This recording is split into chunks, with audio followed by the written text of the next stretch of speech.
Apocalypse, yeah, exactly. Yeah, you see? Exactly. What is the expectation? Michal, can you talk a little bit? Yeah. Can you hear me or not? What? So I'm not sure if you can hear me, so let me know.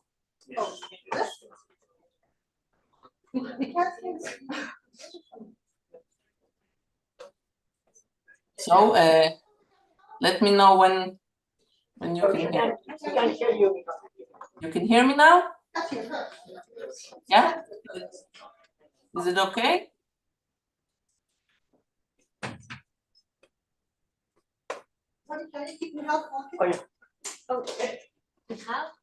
Yeah. Michal, can you keep talking? We can't hear you.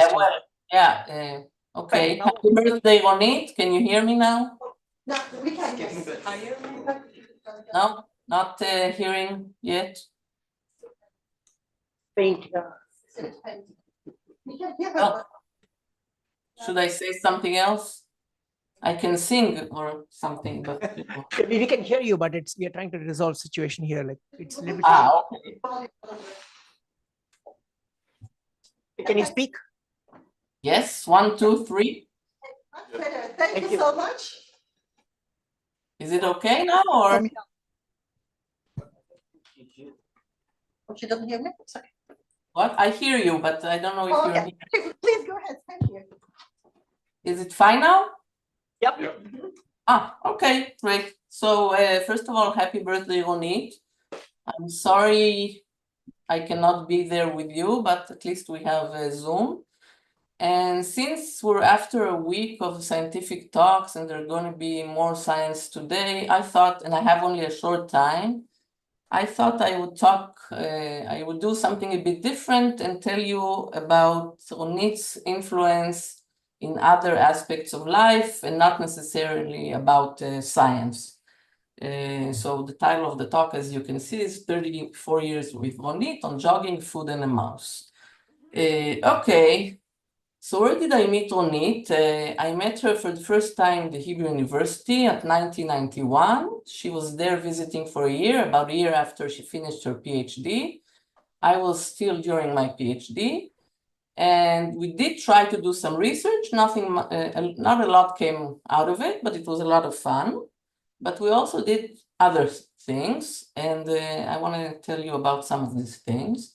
I tried also to look for pictures of Ronitt and myself from that time with no luck, unfortunately.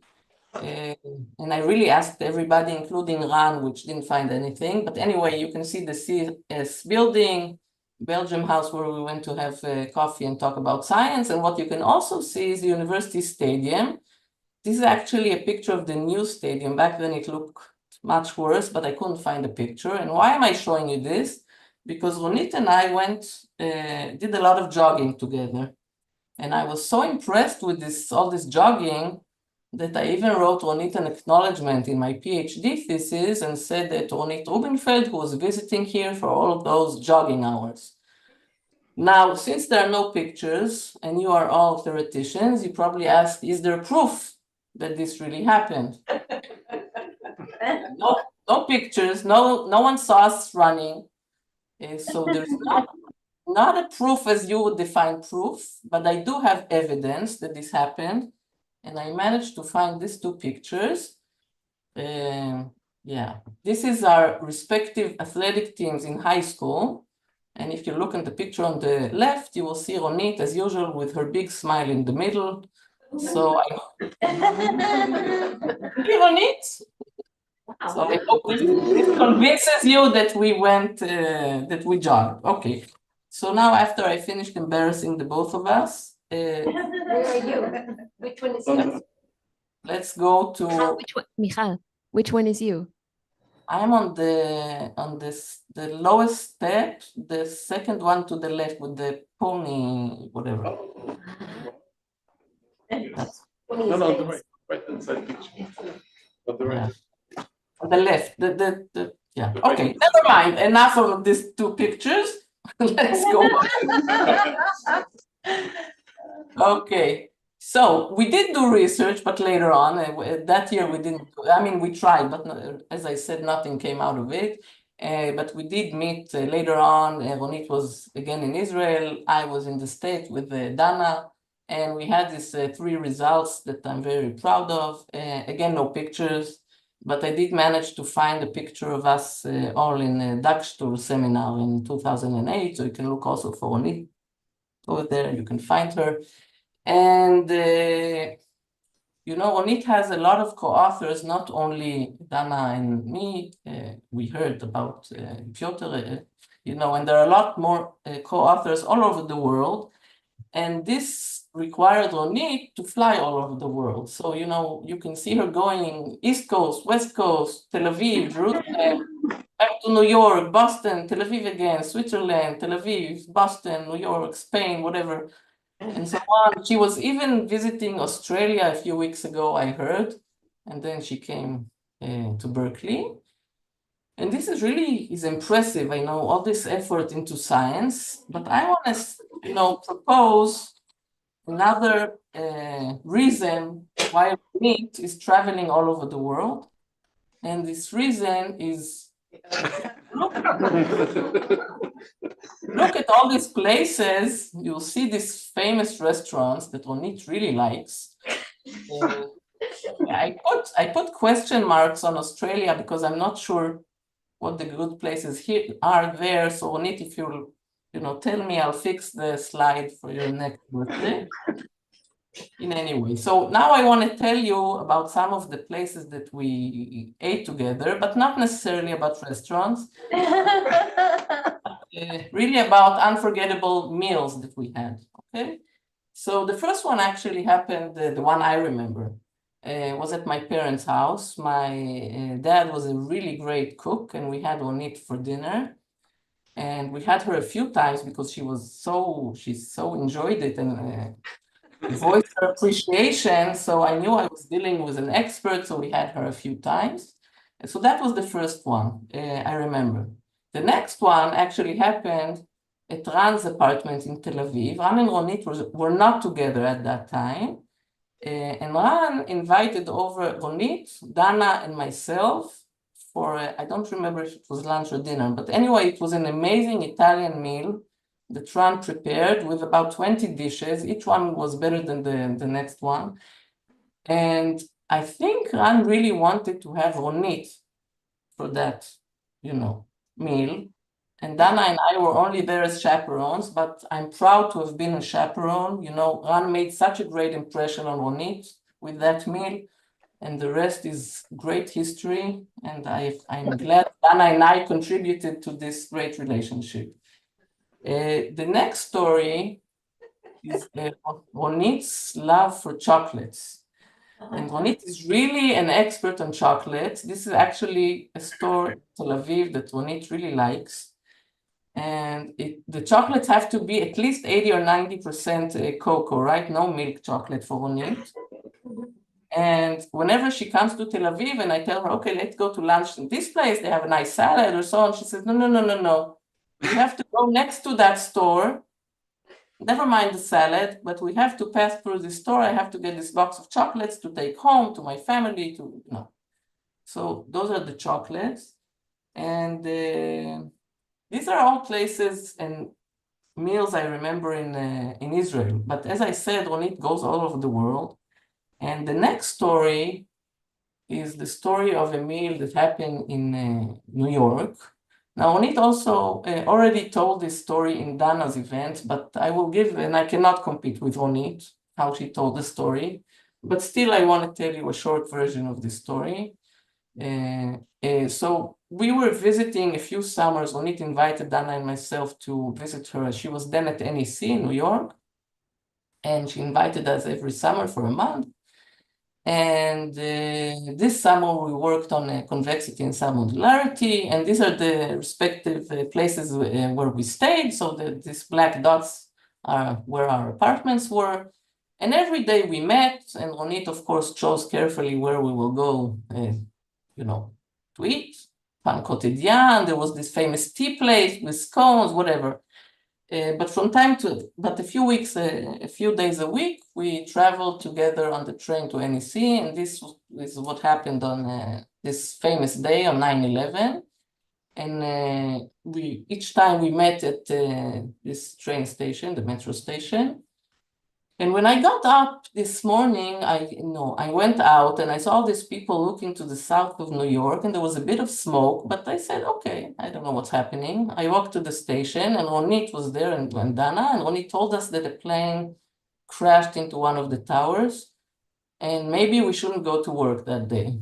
But it was my last day in New York. I was supposed to fly back to Israel the next day, and we said, no, let's go. Last day, let's go and work. We'll show them that we're serious.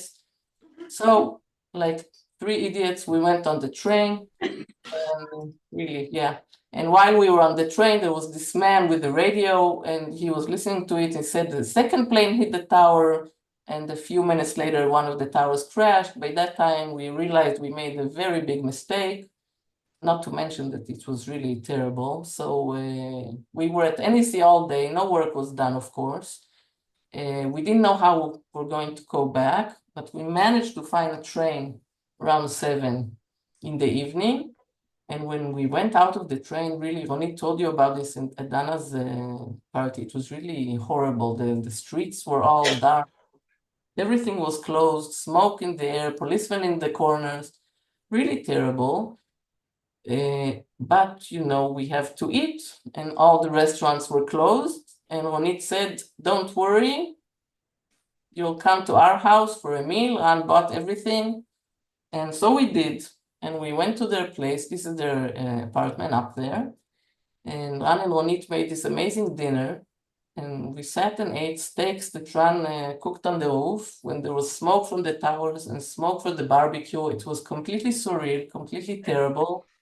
But I cannot forget this meal. So it's one of the famous meals we had with Ronitt. And if talking about apocalypse, it was a good thing to be with Ronitt that day. But I don't want to leave you with this terrible story about food, because all the other meals with Ronitt were a lot of fun. So here's a fun meal with Ronitt. And this is a meal we had at a restaurant of a famous Israeli chef called Eyal Shani. And Eyal Shani is a true love story of Ronitt. I think the only competition Ran has is Eyal Shani. Okay, otherwise Ran is safe with his cooking, but Eyal Shani is wow. So Ronitt, every time she comes to Israel, she has to go to one of his restaurants. And they were visiting here, Ran and Ronitt. They told me Eyal Shani has this new restaurant. We should all go there. They'll bring Tal and Mia. I brought my son Asaf. Just that you get an idea of this crazy chef. If you look at this menu, it's one of his menus. On the 4th row, you have 9 ricotta clouds, not one more.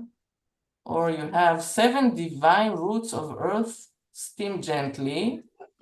My favorite one is very general freehand salad from the embers of creation. Okay, so really, crazy chef. And then Ronitt says, one of the best dishes is this cauliflower that is cooking for a long time in the oven. We should really get the cauliflower. So I say, okay, let's get the cauliflower. I don't know, we'll get the cauliflower. We wait, and then a waiter comes and tosses on the table a cauliflower in a paper bag. No plates, no forks, you just get cauliflower on the table. And Ronitt and her family are all over this cauliflower. Asaf and I taste it. Okay, cauliflower, cauliflower. So that was my impression about the cauliflower until I prepared this talk. But when preparing this talk, I looked for a picture of the famous cauliflower, and I found these 2 things in Google. First of all, the New York Times says the Israeli celebrity chef Eyal Shani is bringing his signature whole roasted cauliflower to Chelsea Market. And then the International Food and Wine magazine chose it as the best dish of 2018. And Ronitt, I apologize. You know your food and your cauliflower, really? Nothing else to say. Okay, and final story. I promised you a story of a mouse, right? So here's the story of a mouse. Again, Dana and I were visiting Ronitt in New York. This time we were working on our tolerant property testing paper. I was staying on the 19th Street at the 4th floor. You can see the window. And every day we met, we went to eat, blah, blah, blah. We went to NEC and so on. And one day I get up and I see signs of a mouse. And you can imagine what the signs were, okay? So now there are 2 tenants in the apartment, me and the mouse. And so I walk to Ronitt's apartment, hysterically, I should say. And I tell Ronitt and Ran, I think I have a mouse in the apartment, help. And I'm sorry that it's a bit not politically correct or gender biased or whatever. And I was talking to Ran and I said, Ran, you have to come and help me. You have to catch the mouse. So Ran looks at me, says, I'm not going anywhere. Ran, you're not coming to help me. I'm staying here. I'm not moving. I'm staying at your place. You should come and catch the mouse. Ran again looks at me, doesn't even answer this time, goes and does something, probably cooks.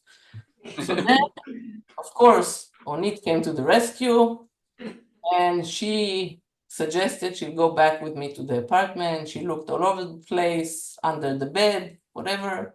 The mouse was gone.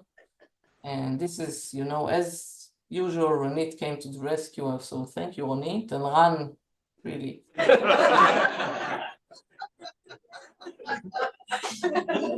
Okay. So really, Ronitt, I hope we have many, many more years of fun and food and research. And Ronitt, I want to tell you that a new restaurant of Eyal opened a week ago. No, really, a week ago. And it has a new dish called a cabbage cake cooked for 24 hours. When you get back to Israel, we definitely should go there. That's it. Happy birthday, guys.